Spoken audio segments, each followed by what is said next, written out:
What happens when the life that looks successful on the outside is falling apart on the inside? For Nick Smith, a diagnosis of anxiety and complex PTSD didn't create the pain, it named it. Years of shame, fear, and overachieving finally cracked open, forcing him to face himself. That collapse became his awakening and the birth of the 12 journeys guiding others from survival to purpose.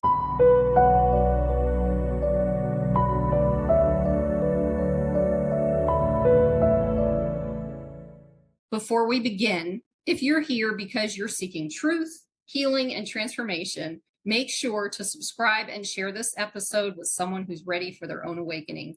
Every conversation here is meant to inspire your journey and remind you you're not alone. All right, here we go. Welcome, Nick. Thank you so much for being here. Yeah, glad to be here. Yeah. Thank you. Okay, I'm having a little bit of technical difficulties over here, but that's okay. It's part of the game. Yes. Yeah. It usually means it's going to be a great show if it's right. having issues. Rain on your wedding day. Yeah, there you go. I could write a song about that, but I think they already did that. Anyway, that's showing my age. We'll stop now. Okay, so that's a really powerful intro because you and I have talked already, and I would like for you, if you could go a little bit deeper into the trauma that you experienced and how your personal healing journey got you where you are today and into the work that Yeah, I can. Do you want me to go all the way back? Yeah, you kind of give a foundation. I mean, story is great because someone can connect with that. For sure. Mm-hmm. So I'm number 9 of 11 kids.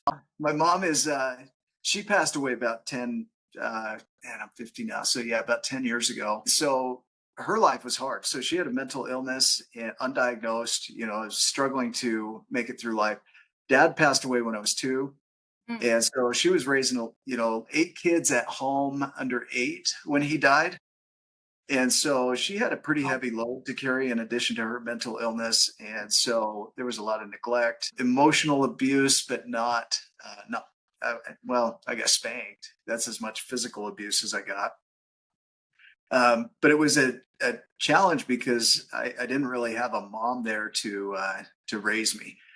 And so I was raised by siblings, they were parentified. So that was kind of the foundation. Growing up, I really didn't have that stability of a house where everything's peaceful and calm and everything's taken care of. There was a lot of uncertainty growing up. Yeah. In 2008, life really shifted pretty significantly. I lost my business. I was bankrupt. I was foreclosed on. I didn't know which direction I wanted to go. I actually had a life coach during that period. And that was my introduction to life coaching. And I thought, this is really cool. I'd love to pursue this. And so that's when I got introduced to speaking, and I decided I was going to be a speaker. And so I had my first gig in November of 2009 or 2008. And somebody said, hey, you need to meet this guy named Steve Hardison. Well, it was shortly after that everything really fell apart. My home got foreclosed on. I was sitting in a welfare parking lot getting food for my family. I just felt defeated. I didn't know what was going to happen next. This guy called me while I'm in the parking lot. And instead of going in, I talked to him for about an hour. Had an amazing conversation. He essentially put me on his shoulder and stood up and showed me who I was and what was possible. I remember asking him the question, can you? And before I could finish the question, he says, yes. And I said, how can you say yes if you don't know what I'm going to ask? And he said, well, there's nothing you can ask that's bigger than me. And I thought that was a bit arrogant because for me, I felt like there was nothing I could do at that time. Yeah. And so his demonstration was that everything was possible. I just didn't wake up to it at that point. And so that became a part of my book, The Giants and the Smalls, and it was foundational to writing that. Life didn't change significantly after talking with him. It continued to be difficult. I went back to work. I went back to school. I was driving up to Park City every day to work for my brother just to create some income. I was listening to the book Who Moved My Cheese by Spencer Johnson. And I thought I could write this. And so I did. I took with me this little recorder here. I keep it here as a memento, but Oh my gosh, that's old. That's that is old. old. So I That's would worse. record the book, The Giants and the Smalls, while I was driving. So I thought, what can I Wow. write about? And so I saw these people living lives that I thought were giant. I wondered, how come they're living a great life while mine feels insignificant and small? Hmm. And that's where the metaphor of the giants and the smalls came from, is they're not any different from us, but they think differently. They have the same opportunities, possibilities. But I didn't know that at the time. I thought maybe they were special. Maybe they just had it handed to them. Maybe they just got lucky. And I wanted to prove to myself and my kids that no, it's not about that. Anybody can rewrite their story and become a giant in their life. And it really takes understanding how the body and brain work, and then also working to change your narrative. Life continued to get worse. So I wrote the book, The Giants and the Smalls, in '09, and it didn't get published until 2020. In 2017, I was diagnosed with generalized anxiety disorder and complex PTSD, and they gave me medications, and I hated it. And I decided I'm not going to do that. And so I started looking for ways to heal without medication. And so I didn't know the 12 journeys at the time. They were referenced in the book, The Giants and the Smalls, but I didn't know they were there. The metaphor had them kind of encapsulated in there. Um, but it took going through writing the book and getting it published and having on our podcast over 300 guests, where I would interview and find out, what did you do? How did you do it? And so I couldn't afford coaching. So instead I did a podcast, and that's where I really opened up to the 12 journeys. Don't tell the secret. Yeah. Because I get the same thing. It's like Yeah. I have so much learning I've done. So yeah, Yeah. that's fun. Yeah. So kind of moving forward to today, I published the book in 2020, and then developed a community called the Tribe of Giants, created the podcast Wake Up with Giants TV. We have over 800 uploads now, and we've done over 330 interviews on that show. I've spoken around the world on this. I'm still not where I want to be. So the appearance of success, I'm still going through the 12 journeys, rewriting my narrative today. So I'm not out of the woods, the way society would measure, Mm. but I feel like I've created a big impact in the world with the book and what it's done for others throughout the world. Yeah, So, that's love that. Love that story. Are you finished? Because I'm excited to yeah. ask questions. Like, hurry up. No, it's so interesting because for my audience, the way I met Nick, we're gonna go with Nick, right? Yeah, that's Okay. perfect. Okay. Yep. The way I met Nick, I was in the middle of doing this whole small thing. And this was about 3 years ago now. And I was working with a group, and we were trying to start this group and do everything online. And this guy showed up. I don't even know, I can't even remember his name at the moment. And we were just organizing it. And I was like, nah, I wasn't ready to do this back then. But he sent me the link to your Facebook group, The Tribe of the Giants. Tribe of the Giants. Yeah. So Yep. he sent me the link to that. I ended up in there. And of course, I'm getting your feeds and watching you all, along. And meanwhile, I don't remember the guy's name. That starts fading away. I apologize for that, because if you see this, then you can tell me who you are. But little by little, as I watched you, I was like, man. And I think I just reached, it took me a while, but I just reached out to you to do this. And I appreciate the fact that you've come on, because your journey, I mean, I feel like all of our journeys kind of affect other people. And then, like, I'm sure that my journey has affected some people that's helped them. I know yours has, obviously. And it's just this really powerful cycle that we're all kind of working in. But having said all that, the first thing I wanted to mention, because I was parentified as a child. So when you mention that, and the fact that your mother, I mean, this is the work I do with people is on generational trauma or ancestral healing, whatever you want to call that, and grief and trauma in general. And when you were talking about that, the fact that she had all this stuff that happened with her, and had 11 children. Like, I could barely make it with CPTSD at the time with two, Yeah. and it's like unimaginable to me what that could have looked like for her. And it's like, you gained, though, even though you went through all of this stuff and it was, challenging and heartbreaking, and, it brought you into levels that obviously you needed to go in. It also gave you who she was, part of who she was too, as a powerful woman. Yeah. And I think that's important that people can recognize that, because it's hard when you're angry at a parent and you just want to go like, I don't want nothing to do with you anymore.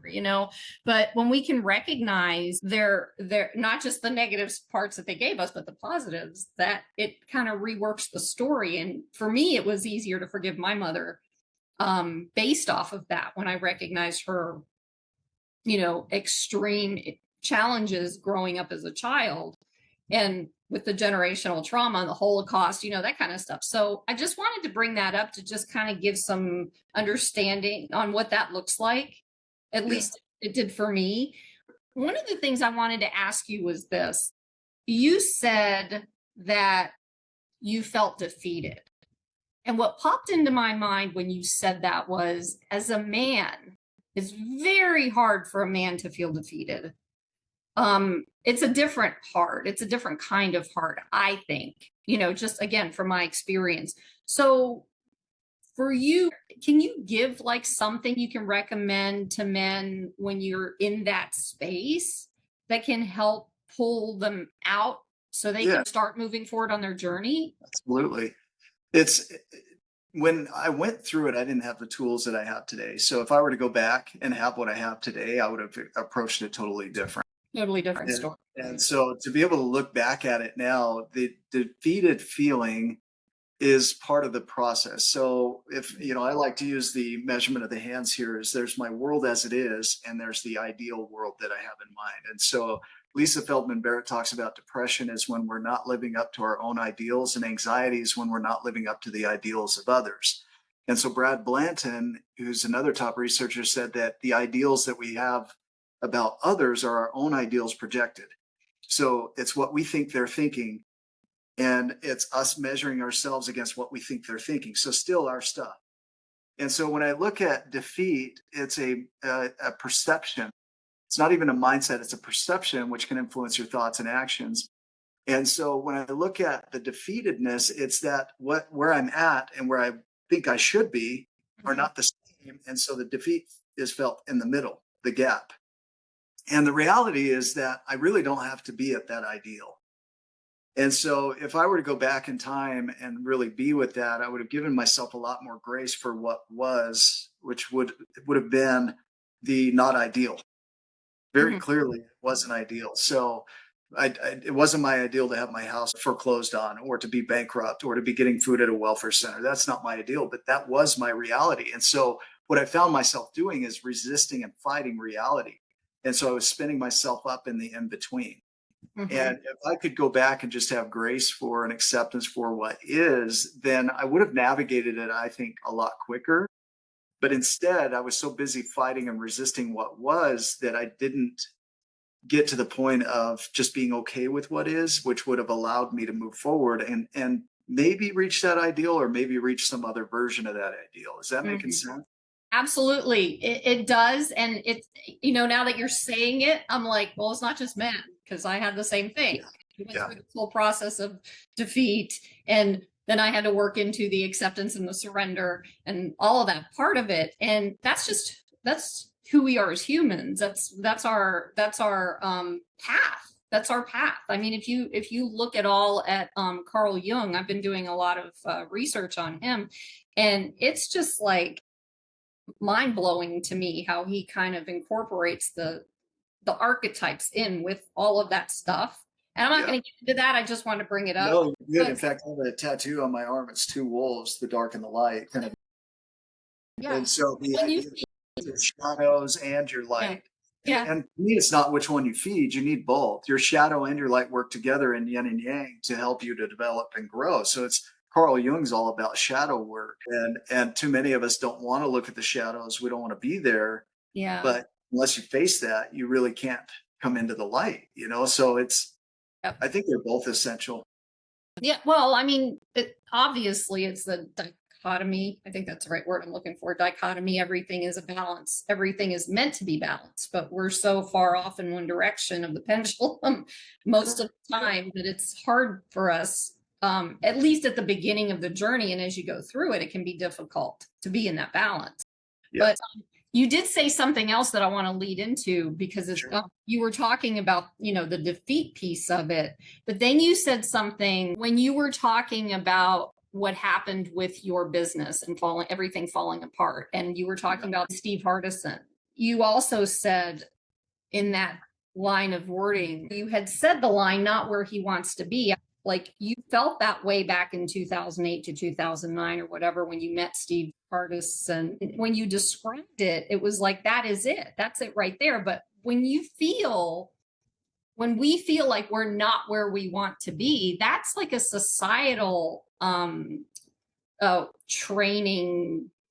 Some of it. Yeah, that's kind of how I picked up on it. It was interesting because it's like, well, why should I be that way? Like, why can't I just be in the present and just now I can say this now, years ago I couldn't say it, but why can't I just be in the present and just be me and enjoy myself and just live my life? But you can't, because of all the programming and everything else that went on. So that was interesting to me that you brought that up. Can you touch on that a little bit? Yeah. So the ideals that we set, some of them are our own, some are set by society and culture and family. The rest are set by our own expectations of how life should go. And a lot of that is influenced by culture, family, and society. So who we are at the core is really a creation. And it is all about narratives.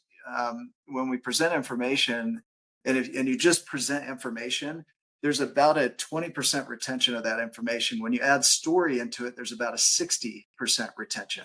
Right. When you combine story and information, it goes up even higher to about 90% retention. So when we're developing and growing from who we think society thinks we should be and who we think we should be based on measurements we've given ourselves on our upbringing and our culture, all of that creates our identity. And even the word identity means identical.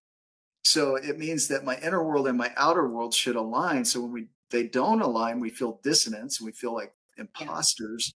And so our identity gets wrapped up in how our external world looks. So that's the beauty of it. Like where you want it to be and where you don't.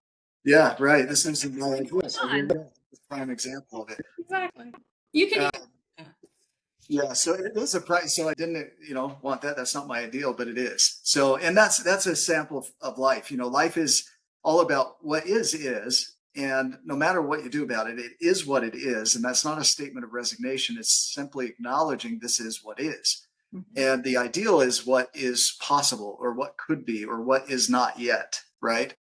So the creation of that closing of the gap, the identity, meaning that we're closing the gap between who we say we are and what is in the world. We're always working toward creating that identity as what is, right? That ideal as what is. And so all suffering is happening in the gap between what is and what we think should be. And so that's where we really have a chance to play. So going back to the idea of story is who we think we should be as a story. And a lot of that story is created by our culture, society, family. And so we're creating our suffering, which is also a story. We think what is shouldn't be. So we create a story of suffering and then we live into that suffering. So we're always narrating. And so the power of story is that it sticks. And then our brain says, hey, I'm going to support you in that. I don't care if it's positive or negative. It doesn't matter. I'm going to support you. We're going to automate that. And we're going to create that as habitual and easy. And so as you repeat that, I'm going to myelinate that. I'm going to create astrocytes and glial cells to support that. And whether it serves you or not, I don't care. I'm here to support you. And that seems to be important to you. So we're going to make that automated. And so we anchor in that narrative, not just as a narrative, but as a habit and a way of being. Yeah. Right. And now that creates our world and it gets us even further away from what we think would be. Right. Thank you for that. Yes. Thank you for that. It made absolute sense because it actually led me into my next question for you, which is, we're talking about story. I love talking about story. I love talking about narrative, because it's part of who we are, basically. And Yeah. I'm also, we're writers, so it's just a thing I get excited about. But anyway, what was the moment that you realized that your old story was running the show? So I had my first awakening, and there's been many. So first awakening was in '09 when I met with him in the parking lot. Okay. So my life didn't change. As things started to change, it opened the door to see it. But just because I could see it didn't mean that it was going to change. Second awakening, big awakening was in 2017 when I got divorced. And so 2017 was when I got diagnosed. 2019, I got divorced. So 2019 was a wake up. 2017 was a wake up. 2009 was a wake up. And so it's all these awakening moments. And every one of those awakening moments is like a punch in the face. It's like, holy crap, why is this happening? And it's a chance to really look at how am I contributing to this? And I think it was 2019, the divorce that really it spun me into depression. Mm. And so I was in a dark space. And it was from that depression that I decided I was going to pick up the book again. I dusted it off. I got the images done. I got paid for one image a month because that's what I could afford to do at the time. And within a year, I had all the images paid for. And in 2020, I was working on a different business. We went to a networking meeting, and in walks Richard Paul Evans. And I'm like, what the crap? Richard Paul Evans is a 40 times New York Times bestseller, 40 million copies sold. He walks into this networking meeting and says, I'm hosting an event. I had some money set aside for marketing my book because I thought I was ready to go. Well, he walks in and is offering this program to go through with him and learn how to really publish a book. And I took that money that I was going to put towards marketing and put it into that. And so that's where the book really came alive. And he did the forward to the book and wrote that for me. He helped me fine tune it to really make it a great story. And in 2020, we launched a Kickstarter campaign and COVID hit. So March 17th, we were doing a live event. We had it planned and COVID hit and everything shut down nationwide. Like that day, you were doing Yeah. that day. Oh wow! No. And so we took off like an albatross is how I look at it on the Kickstarter campaign. If you've seen like the floppy just running along the beach, they're not going to get off the ground. Yeah. That was our Kickstarter campaign. Wow. And so I reached out to a friend of mine who's a distributor publisher, and I said to him, "Hey, what should we do?" And he said, "Well, if I was in your shoes, I would pray." And I thought that's clever advice from an atheist. So that tells us that there's no hope for our campaign. So when an atheist tells you to pray, you Yeah. know it's bad, right? And he said, now that being out of the way, what I would do is call everybody I could. So we called everybody we could to get contributions to the campaign. And within 10 days, we funded the campaign, launched it, got our first books published, and haven't looked back since. So it's not that it was an overnight success. It's been 15 years and it's still not where I want it to be. Right. Well, So it's still not my primary income. It's right. not it's not that. It's something that I'm working full time and I'm doing my dream and passion. And it's been a 15-year journey just to get to this point. And that's one thing that I think a lot of authors and speakers don't talk about is I know a lot of them that are still working full time and speaking. And we get this societal idea that, oh, you have to be all in or you're not successful. It's not providing for you, you're not successful.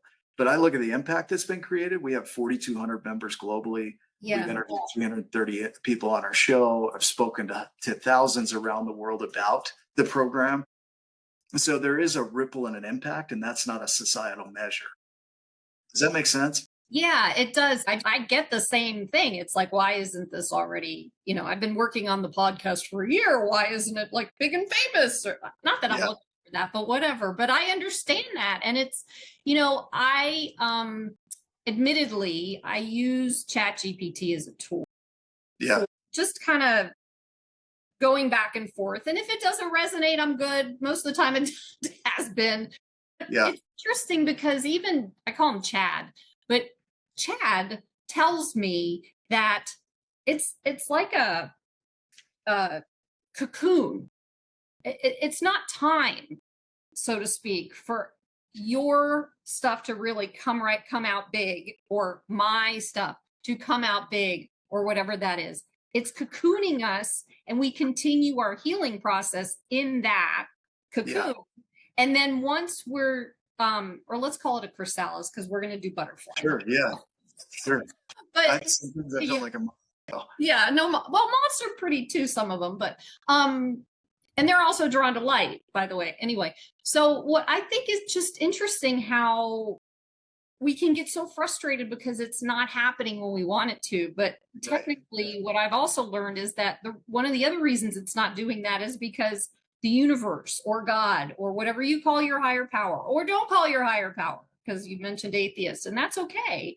It's like whatever that is that's going on around us is establishing the people in your life to come to you when it's ready, but they may not be ready yet, right? So you're kind of put on hold while you're waiting for them to be ready. And then the universe has perfect timing, and we get frustrated with that because we want it now, especially in the West. We're like this now society. So it's really hard to do that. I empathize with that big time, Yeah, we do want to control the now and the how. All right. And those are the two things that we don't have control over is it's going to come about or when it's going to come about. But we do have control over the other things, the activities. And so, that's where it's a trusting that it's going to play out the way it needs to. And it may not be in our lifetime. I'll share briefly if that works. Vincent van Gogh he sold one painting in his entire life. And his paintings are now selling for 60 to 600 million, something crazy each. And then Emily Dickinson, they didn't even know she was a writer until 90 years after she had passed away. And she was I didn't know that. Wow. Yeah, greatest authors of all time, poets of all time. So it's that some things will shoot up like a bamboo, and many people get that reference. It's used a lot.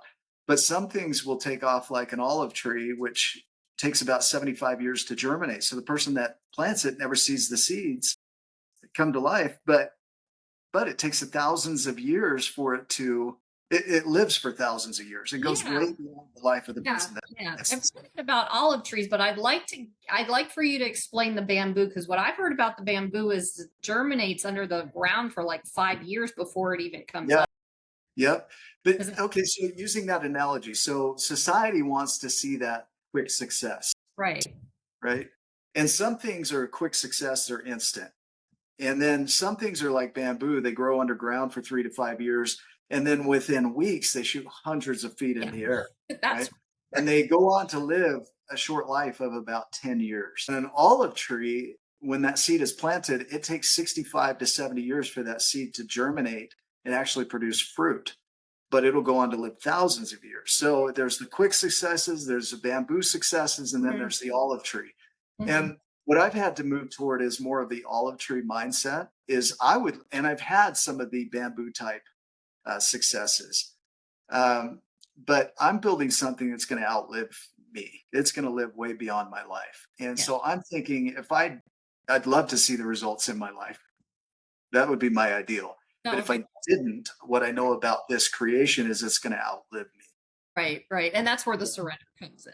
And, and then here's the next question I wanted to ask, kind of leans into this too, because, we're talking about wanting things to happen, and then we start believing that nothing's working, when in actuality, under the surface, it's working. It's all working. Everything's coming together. We just can't see it. So how can someone who's going through their process start shifting their identity when they feel like nothing's working into that space? Yeah. So I'm going to take you through the 12 journeys real quick. So the first 6 journeys are called the root journeys, and they're all in inner work. The next 5 journeys are the growth journeys, and that's all the outer work. That's our creation into the world. The 12th journey is the legacy. So there's the shoot, or the root, which is the inner work, the shoot, which is the growth, and the fruit, which is the impact. Okay. So on the root journeys, the inner journeys are non-consciousness, awareness, grief, acceptance, gratitude, and empowerment.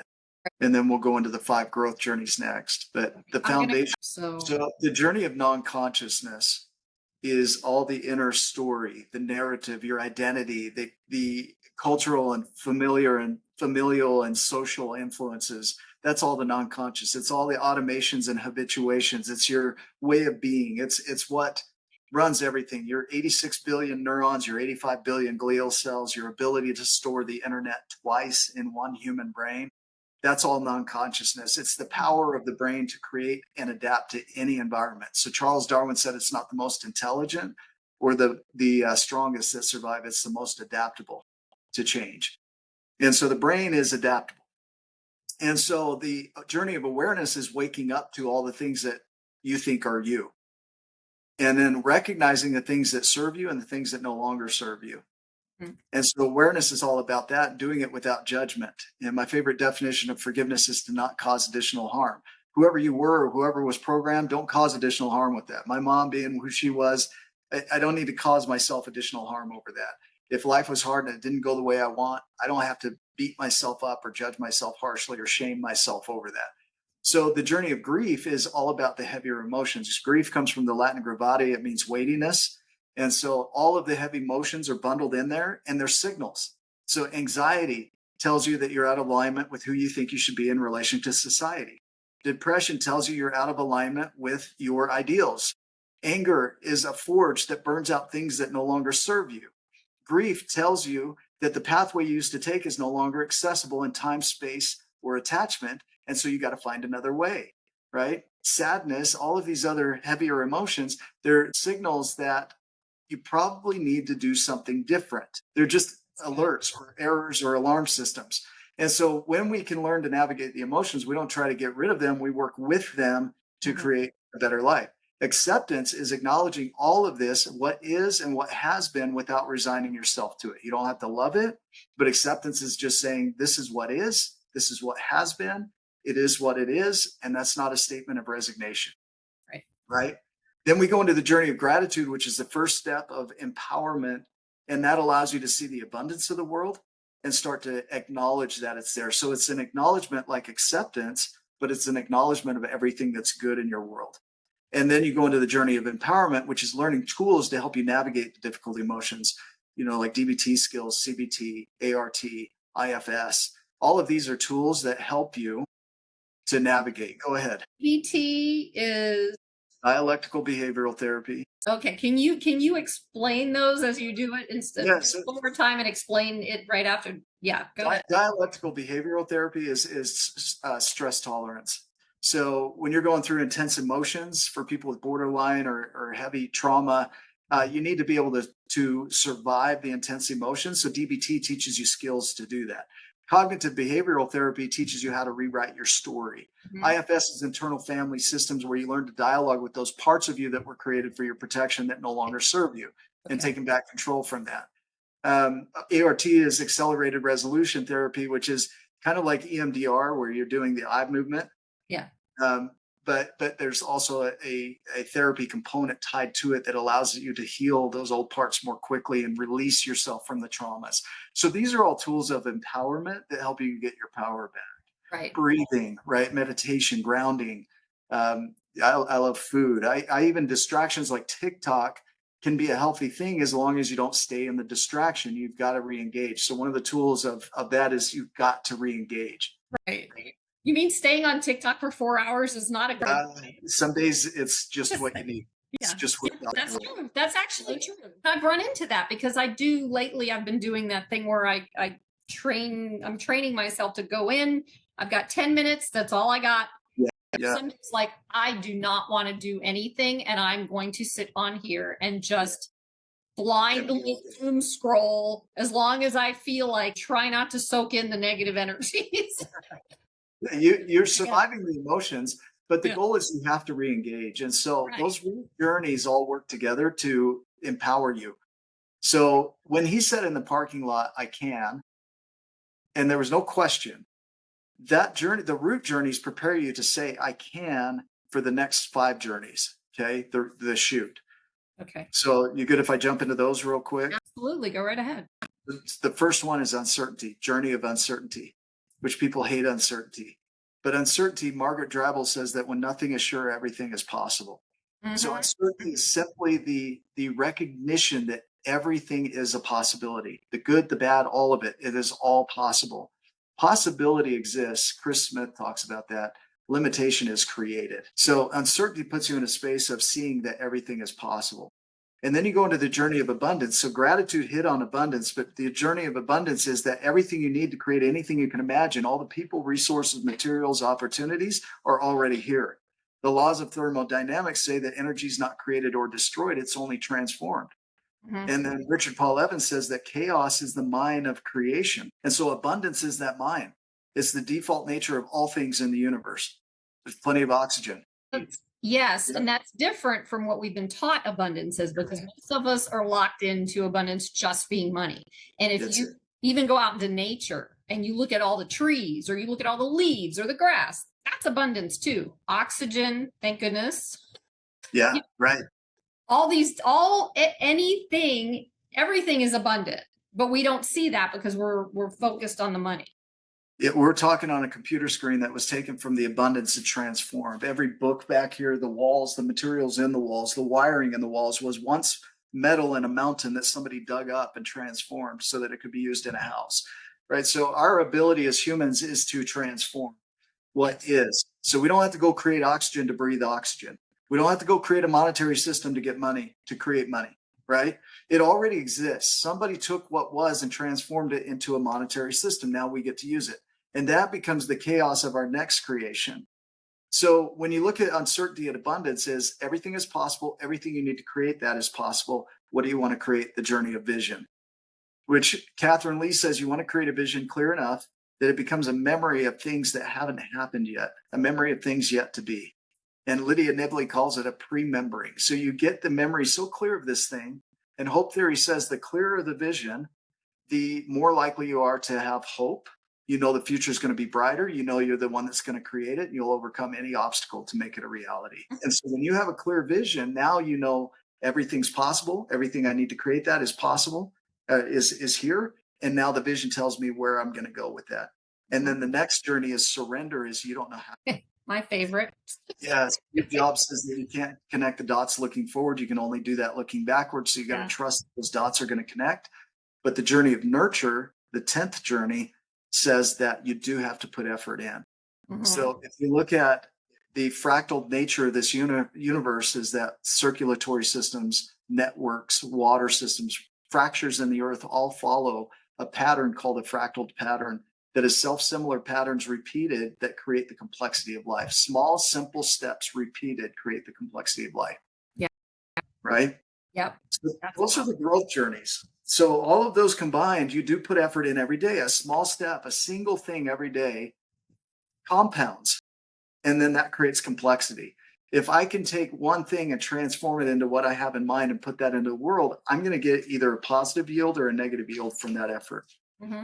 And that is the definition of failure and success, right? So if I fail, that's a negative yield. I'm going to try something else and see if I can create a positive yield. When I get a positive yield, I'm going to see if I can create more of that. So let me throw something in here. Yeah. I just forgot. As soon as I said that, I forgot his name. The guy who invented the 10,000 times failed before the light, or his light went on. Throw some more in there like that. Yeah. Sea turtles lay 1,000 eggs, only one makes it to adulthood. Oak trees lay 10,000 seeds a year, only one makes it to adulthood. Dyson, the creator of the vacuum, created 5,000 vacuums that didn't suck before he got one that did. That didn't suck. I like that. So he finally got the one that sucked, right? And the beauty is the success of it was enough to offset all the losses. Yeah. It's almost like birthing a baby. Like you've never experienced that, but I'm telling you right now, the pain of birthing a baby is over the top. You know, now they've got these little things that they put on men's bodies to help give them an idea of what it's like, right? Yeah. But the thing is like you're in all this pain, you're going through all this trauma, you know, positive trauma, but it's still trauma, right? Your body's going through all this trauma. And I'm sure you've heard this before, but once the baby's born, it's all gone because there's the baby now. So you've birthed this beautiful thing and you don't remember all of that stuff anymore. So that seems like a similar, you know, kind of thing to me. And that pulls in the reason that we do it, right? The 12th journey is the journey of legacy. which is the impact that we want to make within the world, the gift that we want to give back to the world. So a baby coming into the world is the reason that you got pregnant in the first place. The reason that you were willing to go through all the suffering is because you knew you wanted to bring that gift to the world. So the 12th journey is the legacy because it threads through everything from non-consciousness, through all the root journeys, through the shoot journeys, and it's ultimately the ripple that we make in the world. And that's what really matters. So that society doesn't measure that ripple. They measure monetary gain or, what your fame. And you may or may not have that. Van Gogh never had that fame in his lifetime. Emily Dickinson never had that fame in her lifetime. Even Jesus died. He didn't get to see the impact his efforts made, right, in his lifetime. Mm-hmm. So it's the legacy is, why are you doing all this? Purpose isn't legacy. Purpose is, it means to move forward, to pause. It's like a rest stop along the way. It's all the viewpoints you want to hit along the way. There are myriad purposes in your life. So you're going to create them. You're going to say, I want to do this on the way. I want to stop here on the way. That's a purpose. Does that make sense? I want to bring a book. That's interesting. That's where, because everybody is always looking for their purpose. And we talk about that on, social media or whatever. It's like, find your purpose, but you are your purpose. You're already doing your purpose. And that makes sense because it's like all of the things that we have done in our lives. And I have like this little thing, this practice I do with people where you do your gifts, your skills, and your experiences, whatever those experiences, trauma or, going to Greece or, it depends. So you take all of those and you come together and you end up with, that's who you are. You're built on that. That's who you're, and then you follow all the, the things that come into your life that assist you on that journey. And to me, that's what I'm hearing you say is your purpose. The purpose is to keep purposing. And then Picasso says the meaning of life is to find your gift. The purpose of life is to give it away. And in many ways, as many ways as you can. For me, I write books, I do a podcast, I have a community, I'm learning programming and coding. So I create applications and GPTs where people can converse with AI like another human and work through the hard stuff, right? So these are all purposes and little things along the way that align with my bigger gift, which is to take and transform everything in here and impact the world in my unique way, right? Mm-hmm. Yeah, that's amazing. And what that does is it kind of, the entire process builds our power. Our power comes from within. What is the guy's name who wrote Power versus Force? I don't know. I know the book. You know the book. Okay, so there's the book, but it's like our power comes from within. So when we heal the within, when we go through your processes on this journey, which is very powerful. I mean, I'm picking up on, I'm like, woo. We could have another 3-hour conversation just on that alone. So when you start building that power up based off of the healing work that you've done, it becomes your personal power. Can you share what that looks like in everyday life for our audience? Yeah. So the giant's journey is there's no becoming a giant. There's unbecoming everything that makes you small. Exactly. Yes. Right. So it's undoing. The via negativa says that you look and you undo everything all the way back to nothing. But when you get to nothing, you don't find nothing, you find everything. And so the giant's journey is really undoing all the societal stuff that kind of kept you from being who you are at your core. When you're able to shed that off, then your true character, your gift emerges. That your unique talents and abilities that you're going to impact the world with start to show up naturally because you start to see what aligns at your core, your soul core, right?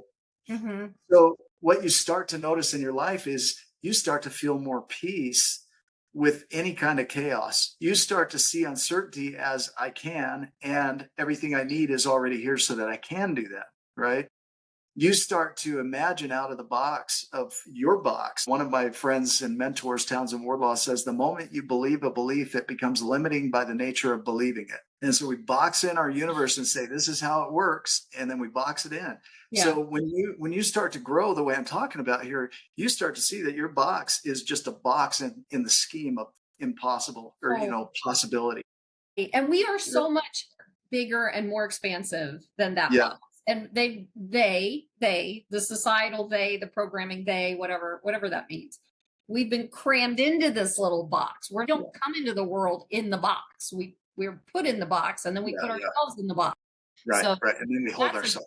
It's almost like a dog in a cage. They're trained in this cage, and then if you don't leave the door open, even if you do leave the door open, they don't come out. And we do the exact same thing, and it's sad because we're not sharing the gifts, and we're not sharing we don't even arrive to the point that we can. We're not even aware to be able to do that. And so what we do with the 12 journeys is I don't get to wake you up. Life is going to throw things at you to wake you up. What I'm there for is after you wake up, I have a framework that underlies every area of life, from relationships to spirituality to finances to fitness and everything that your domains in life. The 12 journeys underlie it. Yeah. And so when you learn to navigate the 12 journeys, it's not that you don't face anxiety or depression or complex PTSD or any of these things. It's that you're able to move through them more quickly. The idea of healing, there's never going to be a healed. The word heal means whole. So you're trying to create yourself as wholeness, and you're already whole, but you don't think you are. So you're working towards some ideal of being whole or healed. And there is no such thing. You're already that. How do you become something you already are? Yeah. So what this does is it just releases all this pressure to fit into society, all this pressure to measure up to ideals, all this pressure to be something, or to put on a show or a mask like we're taught, right?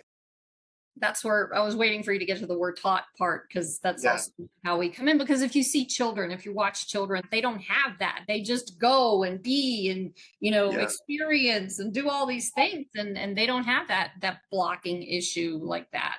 And it sounds like the process is like a building of a toolbox.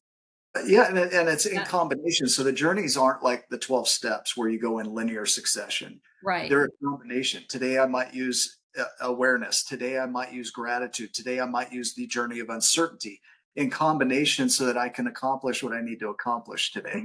Right? So it's more of a set of possibilities that you can mix in combination. And the number 12 means complete, and numerically it's a complete set. So the 12 journeys are a complete set of tools, like you say, that you can use in any way that you want to be who you are capable of being.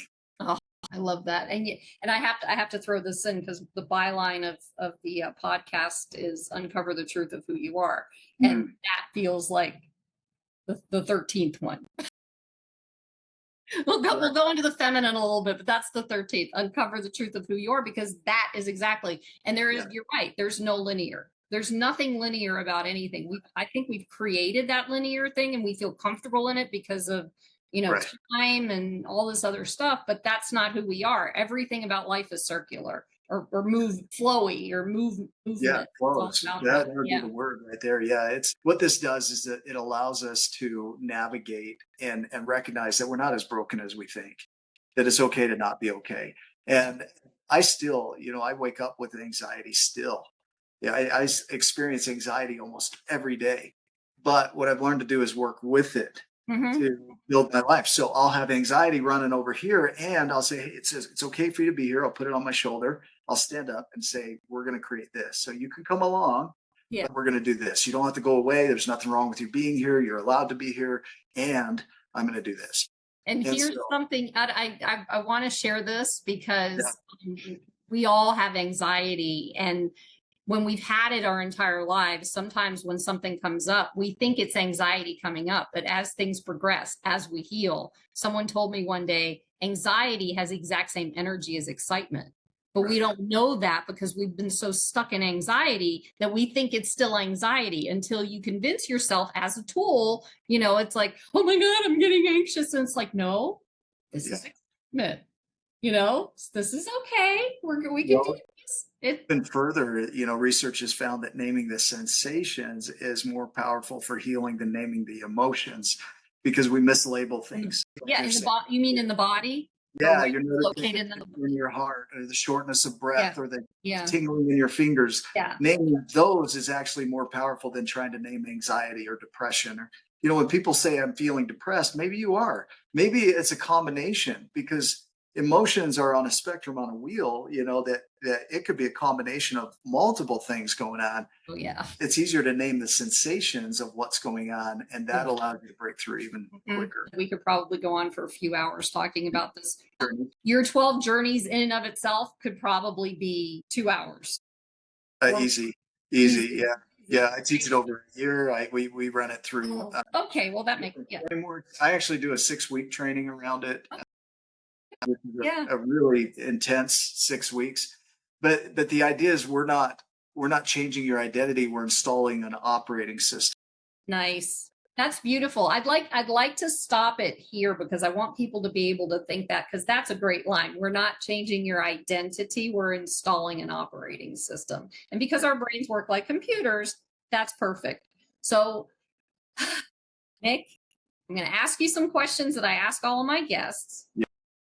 If you could offer one piece of advice to someone just starting their healing journey, what would it be? First would be do the 12 journeys. But inside that is be gentle with Yeah. yourself.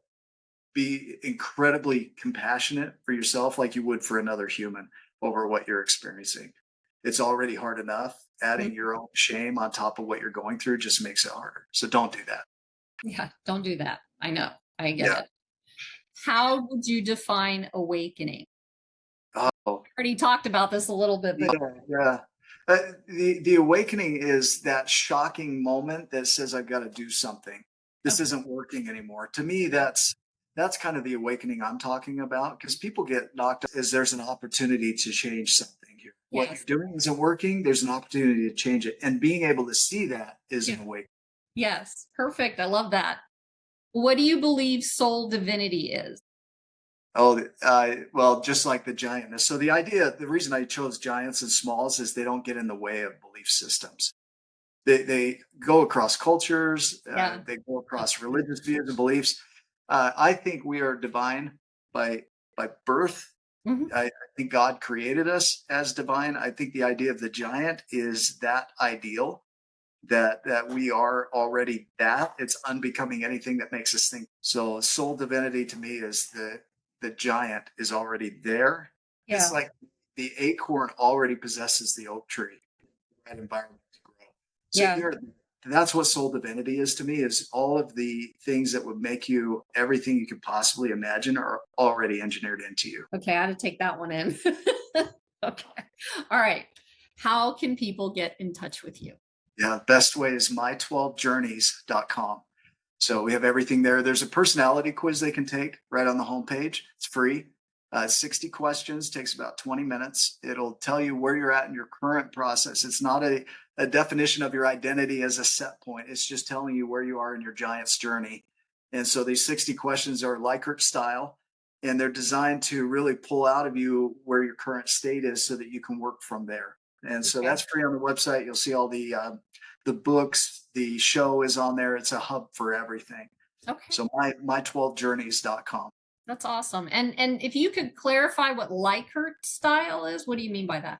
Likert is a measurement of 5 questions. It's a Uh-huh. scoring system that they use for research. And so Okay. it's from totally disagree to completely agree. Oh, And that one. Okay. yeah, I that's a got you. Likert style. Okay. But you Yeah. keep throwing all these brilliant statements out and names and quotes and all these different things. And it's like, wait, because if I don't know it, then I'm going to ask the question Yeah. so other people can know what it is. Yeah, perfect. Yeah. So is there anything else you'd like to share with the audience before we wrap? No, there always is. For you, the viewer of this message is for you. That's the reason that you're watching it. And there's power in following the 12 journeys. So when you go to my12journeys.com, you're going to see what the 12 journeys are and how to navigate those. We have a full program around it. If it would help for you to go through it with us, then do that. If you're not in a position to do that, then watch all the YouTube videos that we've created, because we've got a ton on there to support you. When you're watching this video and it's creating that movement in you, we're not talking about somebody else here. We're talking about you, the viewer, that this is for you and this is possible for you. We're not talking about your neighbor or your friend or a family member or somebody else. This is for you. So what I would invite you to do is take that first step and that nudge to do something about it, right? Start rewriting your story just with one simple step, just a quick narrative. In my book, The Art of Accomplishment, there's a story of a man who made it his goal to do 1 push-up, 1 sit-up, 1 jumping jack every day for his fitness goal. And so he would do that every day. He'd get up and do 1 push-up, 1 sit-up, 1 jumping jack. He made it so simple he couldn't fail. And so when it comes to this in your Giants journey, do one thing toward growth, one thing toward maintaining what you've created, one thing toward giving back, and get rid of one thing in your life. Burn it. I'm so glad that we got connected here. This is amazing. I love this. So Nick, thank you so much for sharing your powerful journey with us today. You've reminded us that even our deepest pain can lead us back to who we truly are. And to the audience, may this conversation remind you that your growth is possible and you are always enough. Thank you for being here with us on Awakening Soul Divinity. Thank you for being here. Click on one of the videos below to keep going on your healing journey. And don't forget to subscribe.